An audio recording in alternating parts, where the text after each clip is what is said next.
మంచి మనస్సున్నవాడు. పరమశివుడి గురించి తపించాడు. పరమేశ్వరుడు ప్రత్యక్షమయ్యాడు. ఏం కావాలని అడిగాడు.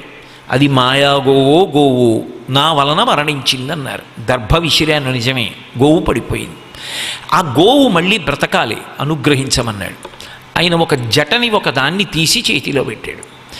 ఈ జటని పట్టుకెళ్ళి పిండు. ఎందుచేత అంటే పరమేశ్వరుడికి ఒక పేరుంది. ఆయన అరుణజటేశ్వరుడు అని.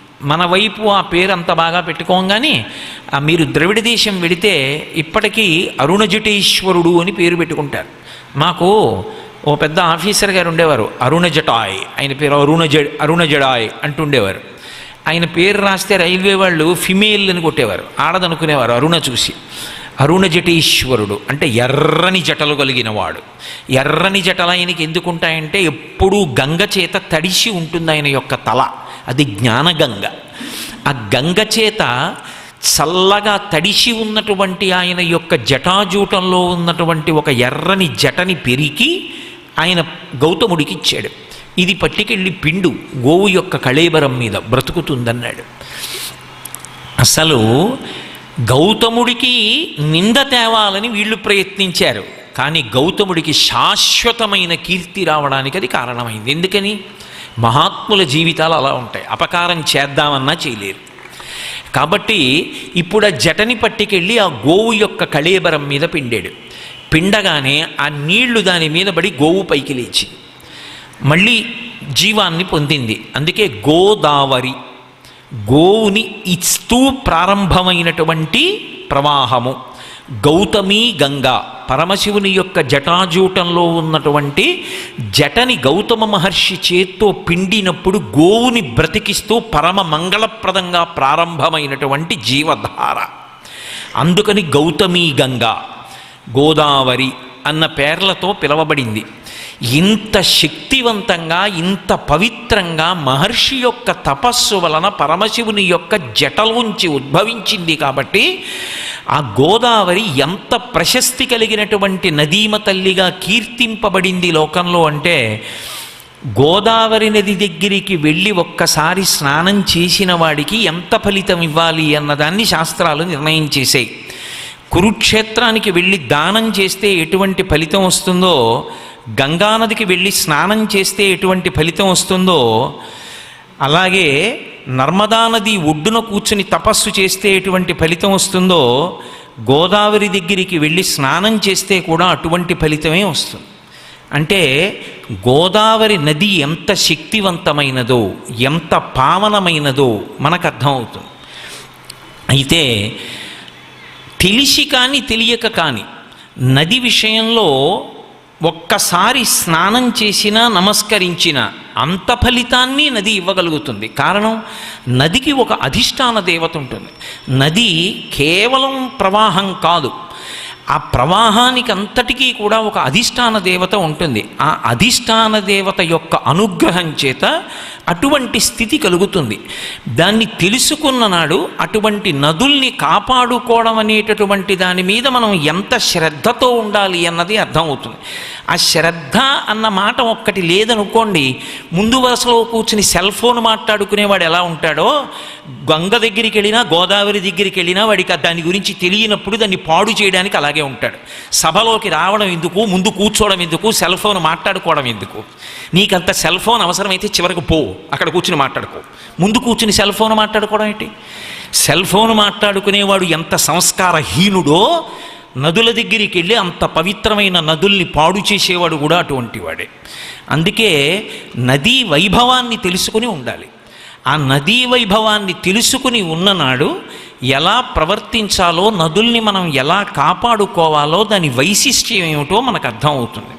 కాబట్టి అంత పరమ పవిత్రమైనటువంటి రీతిలో గోదావరి యొక్క ప్రారంభము జరిగింది. అది జీవధార, అది ఒకనాడు ఎండిపోయేది కాదు. గోదావరికి ఉన్నటువంటి గొప్పతనం ఏమిటంటే నాసికాత్రయంబక్లో ప్రారంభమవుతుంది. ఆ నాసికాత్రయంబక్ దగ్గర ప్రారంభమైనటువంటిది మొట్టమొదట త్రయంబకేశ్వరుడి వెనకాతల చిన్న సరస్సుగా, ఇది గోదావరి ఏమిటి, ఇది ఇంత పెద్ద నది ఏమిటి అనిపిస్తుంది. అసలు దక్షిణ దేశంలో ఉన్నటువంటి నదులన్నిటిల్లోకి చాలా పెద్ద నది ఏది అంటే గోదావరి. అంత పెద్ద నది అయినటువంటి గోదావరి బొట్టుబొట్టుగా ప్రారంభమవుతుంది. చిన్న ధారగా వచ్చి త్రయంబకేశ్వర దేవాలయం వెనకాతల ఒక మడుగుగా ఏర్పడుతుంది. ఒక మడుగుగా ఏర్పడినటువంటిది తరువాతి కాలంలో అది అందుకున్నటువంటి వేగం చూస్తే, దాని యొక్క దాని యొక్క ప్రవాహం చూస్తే ఆశ్చర్యజనకంగా ఉంటుంది. అంత ఆశ్చర్యజనకమైనటువంటి వేగంతో ఉపనదుల్ని కలుపుకొని అంత దూరం ప్రయాణం చేస్తూ వెడుతుంది. గోదావరి నది యొక్క అధిష్టాన దేవత ఇప్పటికీ పలుకుతుంది. మహాత్ములైనటువంటి వారికి గోదావరి ఇప్పటికీ ఎప్పటికీ పలుకుతూనే ఉంటుంది. ప్రబల సాక్ష్యములు ఎన్నో ఉన్నాయి. ఇప్పటికీ కంటికి దొరకనటువంటి సాక్ష్యాలు గోదావరి నది అనుగ్రహించగలిగినటువంటి స్థితి కలిగినది అని చెప్పడానికి ఎన్నో విశేషాలు. అందుకే ఒక నది గురించి చెప్పేటప్పుడు మనం సాధారణంగా ఏం చేస్తామంటే పెద్ద ప్రాధాన్యత ఇవ్వం, విడిచిపెట్టేసి చదివేస్తాం. లేదా చదివినా కూడా ఏది ప్రధాన కథో ఆ ప్రధాన కథతో అనుసంధానం అయిపోతాం తప్ప అక్కడ నది గురించి స్పర్శ వస్తే ఆ నది గురించి ఏం చెప్పబడింది అన్న విశేషానికి ఎక్కువ ప్రాధాన్యత ఇచ్చే ప్రయత్నం చెయ్యం. నేను మీతో ఒక ఉదాహరణ చెప్పాలి అంటే, మీతో నేను నర్మదా నది గురించి ప్రస్తావించాను. ఒకప్పుడు వామనమూర్తిగా ఆవిర్భవించినటువంటి శ్రీ మహావిష్ణువు ఎక్కడ విశేషంగా దానాలు చేసేటటువంటి రాజులున్నారు అని సాటి బ్రాహ్మణుల్ని అడిగాడు. బలిచక్రవర్తి అటువంటి యజ్ఞాలు చేస్తున్నాడు, నర్మదా నదీ తీరంలో చేస్తున్నాడు అన్నారు. ఆయన ఆ వటువు నర్మదా నదీ తీరం దగ్గరికి బయలుదేరాడు. బయలుదేరినప్పుడు పోతన గారో మాట అన్నారు.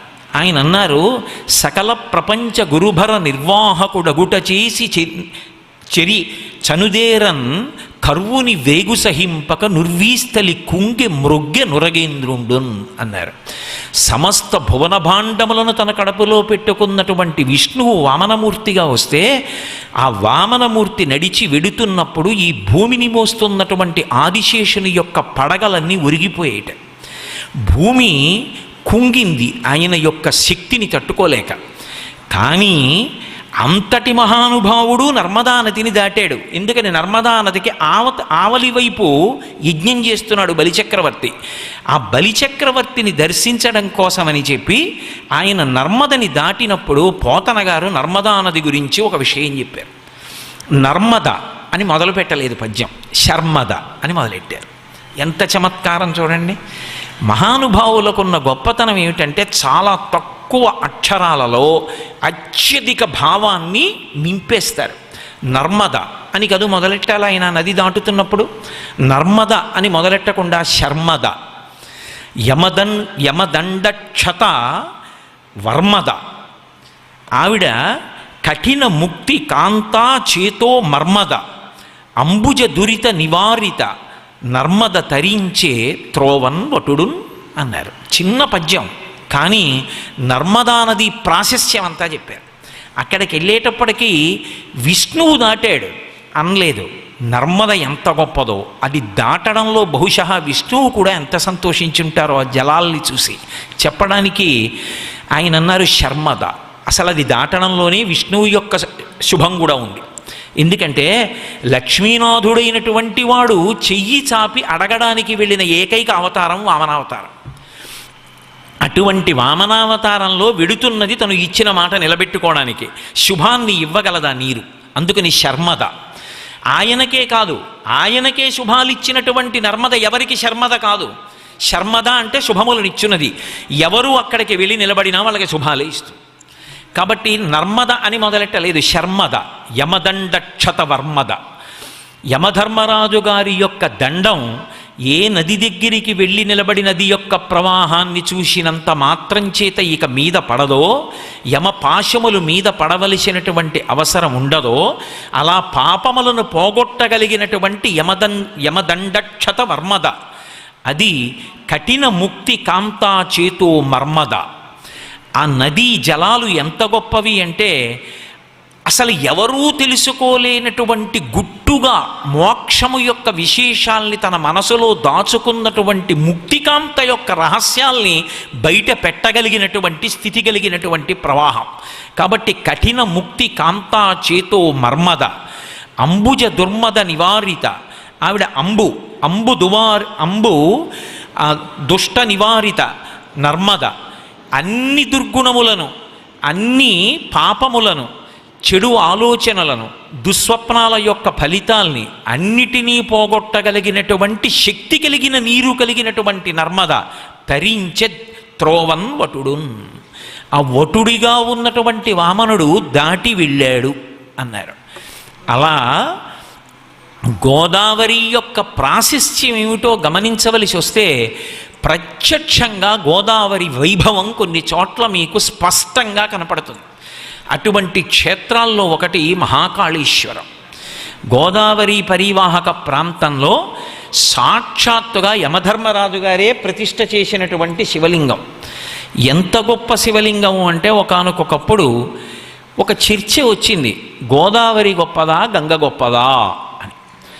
తీర్మానం చేశారు గంగయే గొప్పది. ఎందుచేత అంటే గంగానది ఒడ్డున మరణిస్తే, కాశీపట్టణంలో మరణిస్తే శంకరుడు వచ్చి చిట్ట చివర ఆ తారక మంత్రాన్ని ఉపదేశం చేస్తాడు. అస్థికలు తీసుకెళ్ళి గంగలో కలుపుతారు పైగా. అందుకని గంగ గొప్పది అన్నారు. గోదావరి మాతకి గంగ కన్నా గొప్పతనం కావాలి అనుకుని ఆవిడ తపస్సు చేసింది పరమశివుడి గురించి. ఏం కావాలని అడిగాడు.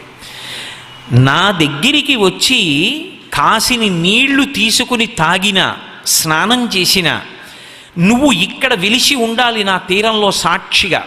ఇక్కడ నా తీరంలో వెలిసి ఉండి ఎవరు ఇక్కడికి వచ్చి స్నానం చేసినా కూడా శరీరం విడిచిపెట్టక్కర్లేదు, ఈ క్షేత్రానికి వచ్చి స్నానం చేస్తే చాలు, నువ్వు మోక్షం ఇస్తానని చెప్పి మాట ఇచ్చానన్నాడు. ఇచ్చానంటే చాలదు, ఇక్కడ ఆవిర్భవించండి. గోదావరి మాత కోరిక మేరకి అక్కడ ఆవిర్భవించాడు. దీనికి సాక్షి యమధర్మరాజు గారు. ఇక్కడికొచ్చి ఎవరైనా స్నానం చేసి వెడితే వాడి శరీరం పడిపోయినప్పుడు మోక్షం ఇవ్వాలి. అందుకే ఒక పీఠం మీద 2 లింగాలు ఉంటాయి. గోదావరి మాత ప్రార్థన చేసినప్పుడు వచ్చినటువంటి స్వయంభూలింగం, యమధర్మరాజు గారు ప్రతిష్ఠించిన లింగం. అందుకే కాళేశ్వరం అని పేరు. ఇప్పటికీ కాళేశ్వరంలో ఉన్నటువంటి గొప్పతనం ఏమిటంటే, మీరు శివలింగాన్ని జాగ్రత్తగా పరిశీలిస్తే ముక్కు కన్నాలు, నోటి కన్నం కనపడుతుంది. అభిషేకం చేసినప్పుడు కొంచెం ఒడుపుగా ఆ ముక్కు రంధ్రాల్లోకి నీళ్లు పడేటట్టుగా అభిషేకం చేయమంటారు. మీరు అలా ఎప్పుడైనా వెళ్ళి చూశారో లేదో నాకు తెలియదు, కానీ మీరు చాలామంది చూసుంటారని నేను అనుకుంటున్నాను. మీరు ఎన్ని వందల బిందెల నీళ్లు పట్టుకెళ్ళి అలా పొయ్యండి, ఒక చుక్క నీరు అంతరాలయంలో కింద పడదు, శివలింగంలోకి వెళ్ళిపోతుంది. వెళ్ళిన నీరు ఏమైంది? మళ్ళీ ఆ నీరంతా గోదావరిలోకి వెళ్ళిపోయి కలిసిపోతుంది. ఎలా వెడుతుంది, ఎలా కలుస్తుంది ఎవ్వరికీ తెలియదు. కోటేశ్వరరావు గారు అబద్ధం చెప్పారు అని మీరు అనుకుంటే కాళేశ్వరం వెళ్ళండి ఒకసారి. కాళేశ్వరం వెళ్ళి కాళేశ్వరం క్షేత్రంలో అర్చకులను అడగండి. అసలు నిజంగా ఆ శివాలయం చూసి తీరాలి. అదొక పరమాద్భుతం. అంతే, గోదావరి వైభవానికి సాక్షి. అద్భుతమైనటువంటి ప్రవాహం. అక్కడ త్రివేణీ సంగమం ఉంది అని చెప్తారు. సరస్వతీ నది అంతర్వాహినిగా ప్రవహిస్తోంది. అందుకే అక్కడ ధ్యాన సరస్వతీ రూపంతో అమ్మవారు వెలిసింది. అందుకే మీరు ఇప్పటికీ మహాకాళేశ్వరం వెళ్ళి మహాకాళేశ్వర క్షేత్రంలో సరస్వతీ అమ్మవారి గుడిలోకి నేను చెప్పకుండా మిమ్మల్ని తీసుకెళ్ళి చూడండి అన్నాను అనుకోండి, ఏదో కళ్ళకి గంతలు కట్టి తీసుకెళ్ళి కళ్ళకి గంతలు విప్పాను అనుకోండి, మీరు ఉలిక్కి పడతారు, ఎవరో ఆడావిడ వీణ పట్టు కూర్చుంది అని. అంత సజీవంగా కూర్చుని ఉంటుంది సరస్వతీదేవి.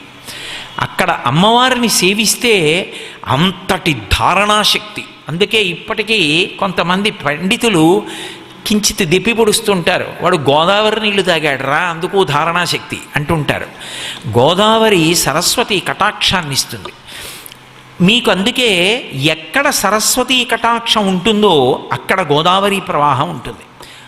బాసర, అసలు దాని పేరు బాసర కాదు, వాసర. వాసర క్షేత్రం, వ్యాసప్రతిష్ఠ, అద్భుతమైనటువంటి సరస్వతీదేవి.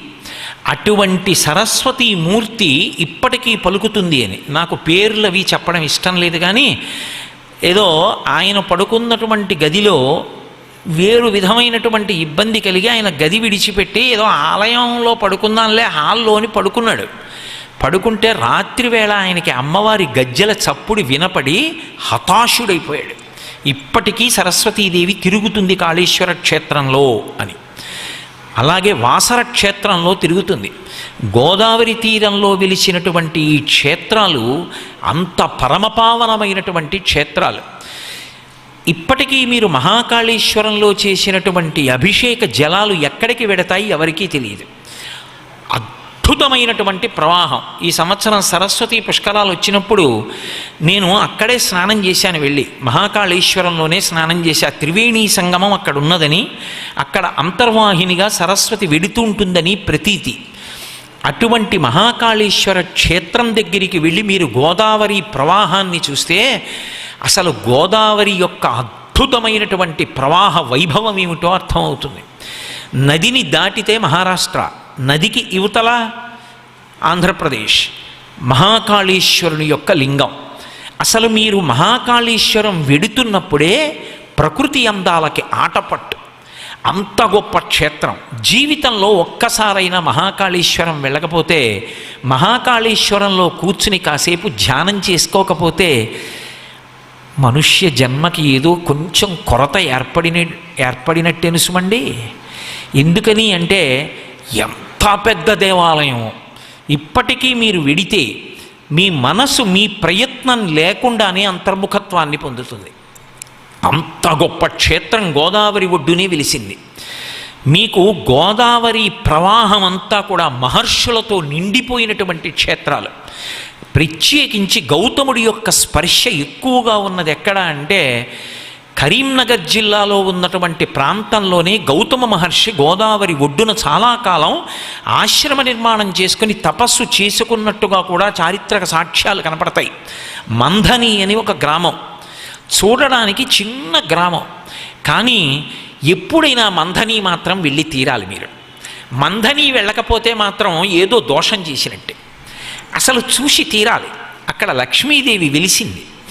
ఎంత చమత్కారంగా ఉంటుందో తెలుసా దేవాలయం.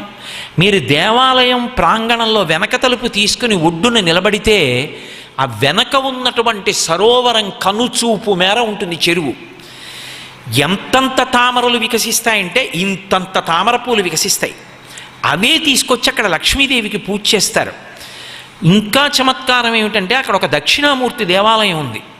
దక్షిణానికి తిరిగి ఉంటుంది శివలింగం. దక్షిణానికి తిరిగి ఉన్నటువంటి శివలింగం దగ్గరికి ఇప్పటికీ కూడా బ్రహ్మాండమైనటువంటి నాగుపాం తిరుగుతూనే ఉంటుంది. అందరికీ దర్శనమిస్తుంటుంది.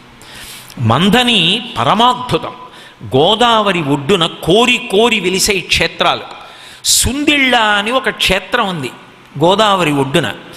ఎంత శక్తివంతం అంటే అక్కడ నరసింహస్వామి ఉంటారు, యోగ నరసింహుడు. నేను మంథనిలో ఉపన్యాసాలు చెప్పడానికి వెళ్ళి సుందిళ్ళ యొక్క వైభవం గురించి విన్నాను. విని నా దగ్గర చాలా ప్రేమగా వ్యవహరించారు శర్మగారని ఒక వేద పండితులు. నేను ఆయన్ని ప్రార్థించి, ఆయా నన్ను ఒక్కసారి సుందిళ్ళ తీసుకెళ్ళి దర్శనం చేయిస్తారా అన్నాను. ఆయన మాట్లాడలేదు. ఏమి ఈయనకేవో కార్యక్రమాలు ఉన్నాయి, ఇలా ఉంది, పాపం తీసుకెళ్ళడానికి ఏదో ఇబ్బందిలా ఉందనుకుని ఊరుకున్నాను. మళ్ళీ ఇంకొక పర్యాయం నాతో వచ్చినటువంటి వాళ్ళ ద్వారా మాట వెళ్ళింది.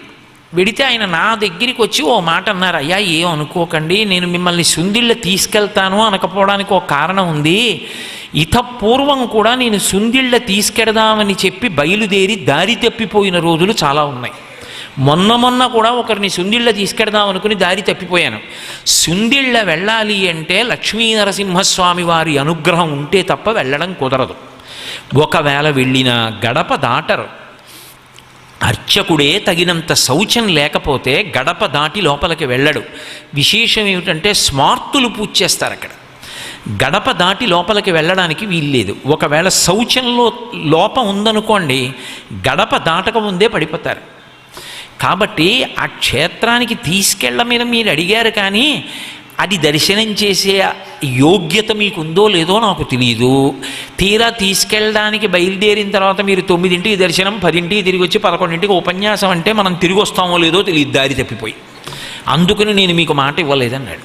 సరే నేను ఉపన్యాసాలు ఏమీ పెట్టుకోకుండా ఓ రోజు తెల్లవారకట్ట బయలుదేరదాం, ఓవేళ దారి తప్పిపోతే వచ్చేస్తాంగా, ఏ 10కో 11కో. అంత దారి తప్పిపోవడం ఏమిటండి అని అడిగాను. నిర్మానుష్యం, మీకు దారి తప్పే మనిషి ఉండడం అన్నాడు. ఇదేమి చమత్కారం అండో. సరే బయలుదేరండి అని బయలుదేరాను. నేను, మా గోపాలకృష్ణ గారు కూడా ఉన్నారు నాతో. బయలుదేరా సుందిళ్ళ బయలుదేరాం. నరసింహస్వామి వారి అనుగ్రహం, ఏమీ దారి తప్పిపోకుండా క్షేత్రానికి వెళ్ళిపోయాం. వెళ్ళిపోయి గడప దాటి లోపలికి వెళ్ళి స్వామిని సేవించుకొని దర్శనం చేసుకుని బయటికి వస్తుంటే అక్కడ అర్చక స్వామి నాతో ఓ మాట చెప్పారు. అయ్యా, మొన్ననే ఓ కుటుంబం వచ్చిందండి దర్శనానికి. వచ్చి ఇక్కడ దర్శనం చేసుకుని పూజ చేసుకుంటూ ఉండగా యజమాని బయటికి వెళ్ళాడు. ఆయన ఏదో శరీర శోధన చేయవలసి వచ్చింది. శరీర శోధనము అంటే మూత్ర విసర్జనం కోసం వెళ్ళి మూత్ర విసర్జనం చేసి మళ్ళీ గుళ్ళోకి వచ్చాడు. గడప దాటుతుండగా వెనక్కి పడిపోయాడు, స్పృహ తప్పి. మేము నీళ్లు జల్లి తీసుకొచ్చాం. ఏం దోషం చేశావు అని అడిగాం. మూత్ర విసర్జనకి వెళ్ళానండి, కాళ్ళు కడుక్కోలేదన్నాడు. కాళ్ళు కడుక్కోలేదు కాబట్టి ఆయన రానివ్వలేదు. అంత శక్తివంతం. సుందిళ్ళ లక్ష్మీనరసింహస్వామిని మీరు చూసి తీరాలి. యోగ నరసింహుడు, మహానుభావుడు. చిన్న గుడి, అద్భుతమైనటువంటి దేవతా వృక్షాలతో ఉంటుంది. చిన్న ఊరు సుందిళ్ళ. అంత తేలిక కాదు కూడా అసలు ఆ ఊరు పట్టుకోవడం. అటువంటి క్షేత్రం. అసలు మందని నేను చెప్పలేను. దాని వైభవం ఏమో అనుకున్నాను, కానీ నేను ఆ మందని వెళ్ళి తెల్లబోయాను. ఆ మందనిలో ఇప్పటికీ కూడా మీరు ఓ 1000 మంది బ్రాహ్మణులకు భోజనం పెడతాను అని సంకల్పం చేస్తే 1000 మంది బ్రాహ్మణ కుటుంబాలు, 1000 మంది బ్రాహ్మణులు మీకు వెంటనే దొరుకుతారు భోజనం పెట్టడానికి. చిత్రం ఏమిటంటే తెల్లవారేటప్పటికి ఎవరింటి అరుగు మీద కూర్చుని వాళ్ళు సంధ్యావందనాలు చేసుకుంటూ ఉంటారు. బ్రహ్మాండమైనటువంటి గౌతమీ ప్రవాహం. అక్కడే చూడడానికి చాలా బాధ వేసిందనుకోండి. దేవాలయం అంతా పూర్తిగా శిథిలమైపోయింది. గౌతమ మహర్షి తపస్సు చేసి ప్రతిష్ఠ చేసినటువంటి అద్భుతమైనటువంటి దేవాలయం శిఖరం మీద ఉంటుంది. అక్కడి నుంచి చూస్తే గోదావరి అద్భుతమైనటువంటి ప్రవాహం. గోదావరి ప్రవాహం ఒడ్డున ఎన్ని ప్రఖ్యాత క్షేత్రాలు వెలిశాయి అన్నది నేను చెప్పవలసి వస్తే కొన్ని నెలలు నేను ఉపన్యాసం చెప్పవలసి ఉంటుంది. ప్రత్యక్ష సాక్ష్యంగా ఈశ్వరుడు ఉన్నాడు అన్నదానికి నిదర్శనంగా వెలిచాయి. నేను మీతో ఒక మాట చెప్తే మీరు దాన్ని నేను ఏదో అభూత కల్పన చేశాను అని అనుకోకూడదు. ప్రతిరోజు శుభం పొందాలి, ఆపద పోగొట్టుకోవాలి అనుకున్నవాడు 3 మాటలు గోదావరి నామాన్ని స్మరిస్తే చాలు. అందుకే గోదావరి గోదావరి గోదావరి అనుచు పలుకు గుణవంతునకున్ గోదావరి తల్లి సంపాదింతు కదమ్మ నీవు భవ్య శుభంబుల్ అంటారు. ఎవరు? నేను కాదు, భీమఖండంలో చెప్పిన మాట. గోదావరి గోదావరి గోదావరి అనుచు పలుకు గుణవంతునకున్. 3 మాటలు గోదావరి గోదావరి గోదావరి అంటే చాలు. అటువంటి గుణవంతునకు అనేకమైనటువంటి శుభాలని ఆవిడ ఆర్జించి పెట్టి వీడికి ఇస్తుందిట. ఆ అధిష్టాన దేవత అంతటి కరుణామయి, మహర్షి స్పర్శ చేత పరమశివ జూటంలోంచి వచ్చినటువంటి తల్లి. అంత గొప్ప క్షేత్రములు వెలిసి ఉన్నాయి. మనకి చాలా సంతోషించవలసిన విషయం ఏమిటంటే భారతదేశం మొత్తం మీద 5 కాశీ పట్టణాలు ఉన్నాయి అని చెప్తారు పెద్దలు. పంచకాశీలు అని పిలుస్తారు. కాష్ అంటే వెలుగుట అని, దీదీప్యమానమైన వెలుగు కలిగినవి అని. అటువంటివి 5 కాశీ క్షేత్రాలు. ప్రధానమైనది కాశీ. కాశీతో సమానమైనది కేదార్. కాశీ కేదార్లతో సమానమైనటువంటిది శ్రీశైలం. శ్రీశైలం కాశీ కేదార్లతో సమానమైనటువంటిది శ్రీకాళహస్తి. ఈ 4 క్షేత్రాలతో సమానమైనది పట్టిసం. పట్టిసం పంచకాశీల్లో ఒకటి. ఆ పట్టిస తీర్థంలో వీరభద్రుడు వెలిసి ఉంటాడు. ఆ మహాకాళీ సమేతుడై ఉంటాడు. ఇప్పటికీ భద్రాచలం యాత్ర ప్రారంభం చేసేవాళ్ళు పడవలో వెళ్ళాలి అని అనుకుంటే ఎదురుగుండా పట్టిసంలో వీరభద్రేశ్వర స్వామి వారి ఆలయం కనపడుతూ ఉంటుంది. అక్కడే మెట్లు దిగి పడవెక్కి అక్కడి నుంచి ప్రయాణం ప్రారంభం చేస్తే మీరు అసలు ప్రకృతి సౌందర్యాన్ని అనుభవించవచ్చు. ఆ పట్టిస క్షేత్రం దగ్గరే ఎక్కుతారు. ఒకప్పుడు మేము 2 పెద్ద పెద్ద లాంచీలలో భద్రాచలానికి వెళ్ళాం. అలా వెడుతున్నప్పుడు అబ్బో అందులో బ్రహ్మాండమైనటువంటి కచేరీలు పెట్టాం. రామదాసు గారి కీర్తనలన్నీ ఆ లాంచీ పెద్ద పెద్ద లాంచీలు కాబట్టి సువాసిలు అందరూ లాంచీకి చుట్టూ కూర్చుంటే అందులో బాగా మైక్ సిస్టమ్ పట్టుకెళ్ళి మంచి పురోహితులు గోదావరి నదికి పూజా మంత్రాలు చెప్తుంటే ప్రత్యక్షంగా గోదావరిలో వెడుతూ గోదావరి మాతకి ఇంతమంది పసుపు కుంకాలు పువ్వులతో పూజ చేస్తుంటే లాంచీలు వెడుతుంటే వెనక నీరంతా పసుపు ఎరుపు అయిపోయి ఆ పువ్వులతో శోభాయమానంగా ఉంటే అది చూసి పురుషులందరూ నమస్కారం చేస్తూ ఆ గోదావరిలో ప్రయాణం చేసి భద్రాచలం చేరుకున్నాం. ఒకప్పుడు పెద్ద భజనలు చేస్తూ వంట వాళ్ళతో వంటలు చేయించుకుని ఆ వంటలన్నీ పెట్టుకుని ఇగో ఇవాళ వచ్చారు మా నానాజీ గారు, ఆయన ఆధ్వర్యంలోనే జరిగింది ఆ భద్రాచల యాత్ర. అంత వైభవోపేతమైన యాత్ర జీవితంలో మరిచిపోలేం ఆ వెళ్ళినటువంటి యాత్ర. అంత గొప్పగా ఆ రోజులలో గోదావరిలో ప్రయాణం చేయడం జరిగింది. కాబట్టి పట్టిసం పంచకాశీలలో ఒకటి. దానికి పట్టిసం అని పేరు రావడానికి ఒక కారణం ఉంది. ఒకప్పుడు పార్వతీదేవి దక్షారామానికి వెళ్ళింది. మన దురదృష్టం ఏమిటంటే అన్ని పేర్లు కూడా మారిపోయాయి. హేలాపురి ఏలూరు అయింది, పీఠికాపురం పిఠాపురం అయింది, అలాగే రాజమహేంద్రి రాజమండ్రి అయింది, కోకనదము కాకినాడ అయింది, అలాగే దక్షారామము ద్రాక్షారామం అయింది. అది ద్రాక్షారామం కాదు, దక్షారామం, దక్ష ప్రజాపతి యొక్క ఆరామం. అటువంటి దక్షారామంలో ఒకానొకప్పుడు దక్ష ప్రజాపతి యజ్ఞం చేశాడు. అహంకారంతో పరమశివుణ్ణి తృణీకరించాలని నిరీశ్వరయాగం చేశాడు. శివనింద చేయడం, శివుణ్ణి తక్కువ చేయడం ఎంత ప్రమాదకరమో లోకానికి చెప్పడం కోసం పార్వతీదేవి ఆ యాగానికి వెళ్ళింది. వెళ్ళి ఆవిడ ఆ దక్షుణ్ణి పరమశివుని చేత శిక్షింప చెయ్యాలి అని అక్కడ శివనింద చేసినటువంటి నీ కుమార్తెగా ఉండడం ఇక నాకు ఇష్టం లేదు, నేను ఈ శరీరంతో ఉంటే ఈ అవతారంతో ఉంటే దాక్షాయణి అని పిలుస్తారు, శివనింద చేసినటువంటి నీ కుమార్తె పేరుతో ఇక నేను ఈ భూమి మీద ఉండడానికి ఇచ్చగించను, కాబట్టి యోగాగ్ని యందు నా శరీరాన్ని విడిచిపెడతానని శరీరాన్ని అక్కడ యోగాగ్నిలో దగ్ధం చేసింది. దగ్ధం చేస్తే ఈ వార్త ప్రమదగణాలు వెళ్ళి పరమశివుడికి చెప్పాయి. శివాయచ శివతరాయచ అంటుంది యజుర్వేదం. మంగళప్రదుడు కాదు కాదు పరమమంగళప్రదుడు అంటుంది. అటువంటి శివుడు ఇలా దారి తప్పిన వాళ్ళని శిక్షించకపోతే లోకం ఇలాగే ప్రవర్తిస్తుంది అని ఆద్యుండుగ్రుడు నీలకంఠుడి బదైచారాతి దష్టోష్టుడై ఆద్యద్భౌరి ముగేంద్ర ఘోషమున భీమ ప్రక్రియన్ నవ్వుచున్ విద్యుద్వహ్నిశిఖాసముచ్చయరుచిన్ వెల్గొందు చించెజ్జటన్ సధ్యక్రోధముతోడ పూంచి వైచన్ క్షమాచక్ర మధ్యంబునన్ అంటారు. మహాకోపంతో పైకి లేచి తాండవం చేసి ఒక జటని ఒకదాన్ని పీకి కైలాస పర్వతం మధ్యలో ఉన్నటువంటి శిలకి వేసి కొట్టాడు. ఆయన యొక్క క్రోధంతో కొట్టాడు కాబట్టి అందులోంచి ఒక మహాద్భుతమైన ప్రాణి పుట్టింది. అభ్రంలిహాదభ్ర విభ్రమాభ్రభ్రమ కృనీల దీర్ఘ శరీరమర ప్రజ్వలజ్వలన దీప్తజ్వాలిక జ్వాల జజ్జల్యమాన కేశములు మెరయ జండ దిగ్వేదండ శుంఠాబదుర్దండ సహస్రద్యుతిహేతి సంఘమొప్ప వీక్షణత్రయలోక వీక్షణద్యుతిలోక వీక్షణతతి నిరీక్షమగుచు గ్రకచ కఠిన కరాళ దంస్ట్రలు విరుంగ ఘన కపాలాస్తి మాలికలు దనర అఖిలలోక భయంకరుండగుచు వీరభద్రుడు దయించమారట రుద్రుడగుచు అంటారు. ఈ బ్రహ్మాండాలు ఎంతవరకు ఉన్నాయో అంతకన్నా పై వరకు పుట్టాడు. ఆయన తల మీద మంట పెట్టారా అన్నట్టుగా మంటల యొక్క శిఖి ఎలా పైకి లేస్తుందో అటువంటి వెంట్రుకలు, సహస్ర బాహువులతో సహస్ర ఆయుధాలు పట్టుకున్నాడు. పట్టుకుని తండ్రికి ప్రదక్షిణం చేసి ఆజ్ఞ అన్నాడు, దక్షయజ్ఞం ధ్వంసం చేయి. నీరీశ్వరయాగం చేస్తున్నాడు దక్ష ప్రజాపతి, లోకాన్ని దారిలో పెట్టాలన్నాడు. ఇప్పుడు దక్ష ప్రజాపతి వెళ్ళి తన చేతితో ఉన్న ఖడ్గంతో అనేక మందిని తెగటార్చాడు.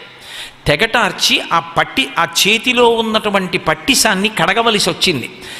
ఆ పెద్ద ఖడ్గాన్ని కడిగాడు. గోదావరి నదిలోకి తీసుకెళ్ళి ఆ నిత్తుటి ధారలన్నింటినీ కూడా కత్తికి పట్టినటువంటి వాణ్ణి ఎక్కడ కడిగాడో అది పట్టిస తీర్థమైంది. అందుకు నా పేరు వచ్చింది. అందుకే ఇప్పటికీ మధ్యలో వీరభద్రుడి యొక్క అద్భుతమైనటువంటి మూర్తి నిలబడి ఉంటుంది. ఏమి దేవాలయమో గోదావరి ప్రవాహంలో చూసి తీరాలి. పట్టిస తీర్థం ఎంత సౌందర్యవంతంగా ఉంటుందో, ఏమి గోదావరి స్పర్శో. ఇలా స్నానం చేసి అలా క్షేత్రంలోకి వెళ్ళచ్చు. అలాగే మురమళ్ళ క్షేత్రంలో భద్రకాళి వచ్చి శాంతింపచేసి వీరభద్రుడితో కలిసి వెలిసింది. వెనక మళ్ళీ గోదావరి ప్రవహిస్తూ ఉంటుంది. అది నిత్య కళ్యాణ పచ్చతోరణ క్షేత్రం. అక్కడ వెళ్ళి కళ్యాణం చేయించుకున్న వాళ్ళకి పెళ్ళవలేదు అన్న వాళ్ళని నేను ఇప్పటి వరకు బహుకొద్ది మందిని తప్ప, ఏ దోషం వల్ల అవలేదో తప్ప అసలు పెళ్ళవలేదన్న వాళ్ళని నేను వినలేదు. అంత ప్రఖ్యాత క్షేత్రం. అర్ధరాత్రి అయినా సరే కొత్తగా పెళ్లి చేసుకున్న దంపతులు వస్తే గుడి తలుపులు తీసి స్వామి దర్శనం చేయిస్తారు. ఒకే వేదిక మీద పరమశివుడు, భద్రకాళి ఇద్దరూ ఒకే పీఠం మీద వెలిసి ఉంటారు. నిత్య కళ్యాణం పచ్చతోరణ క్షేత్రం. మీరు ఎప్పుడైనా మురమళ్ళలో కళ్యాణం చూసి తీరాలి. 2 రకాల కళ్యాణాలు ఏకకాలంలో జరుగుతాయి. ఎప్పటి నుంచో వస్తున్నటువంటి ఆచారం, జానపదం నడుస్తుంది. ఒక పక్క పాటలు పాడుతూ కళ్యాణం చెప్తారు. దానికి వంశపారంపర్యంగా ఉన్నారు విద్వాంసులు. నిజంగా మీరు కుతూహలంగా వినాలి, కానీ వాళ్ళ పాటలకి అర్థాలు చెప్తారు. ఎంత గొప్పగా ఉంటుందో ఆ పాట. వాళ్ళు డప్పు వాయిస్తూ విద్వాంసులు పాట పాడతారు. పక్కనే వైదిక విద్వాంసులు వేదమంత్రాలతో కళ్యాణం చేస్తారు. అంత గొప్పగా ఉంటుంది మురమళ్ళ కళ్యాణం. అటువంటి మురమళ్ళ క్షేత్రం గోదావరి పరివాహక ప్రాంతంలోనే ఏర్పడింది. గోదావరి ఎంత గొప్పది అని చెప్తారంటే, ఇప్పటికీ కూడా గౌతమికిన్ ఆ తల్లి ఒక్కసారి వెళ్ళి నమస్కారం చేసి అందులో స్నానం చేసినటువంటి వాడికి ఎన్ని శక్తులను ఇవ్వగలదు అన్నదానికి శ్రీనాథుడు చెప్పినటువంటి విశేషం. గౌతమికిన్ పంచమహాపాతక పటలాంధకార పాటన విధి రాడ్ గౌతమికిన్ నమస్కారంబు ఆతది విధి చేయుదము మహోత్సాహం బెసగన్ అంటాడు. ఒక్కసారి వెళ్ళి గౌతమికిన్ ఆ గౌతమీ గంగకి నమస్కారం చేసి అందులో స్నానం చేసినటువంటి వాడికి పంచమహాపాతకములను కూడా విడుదల చేయిస్తుంది.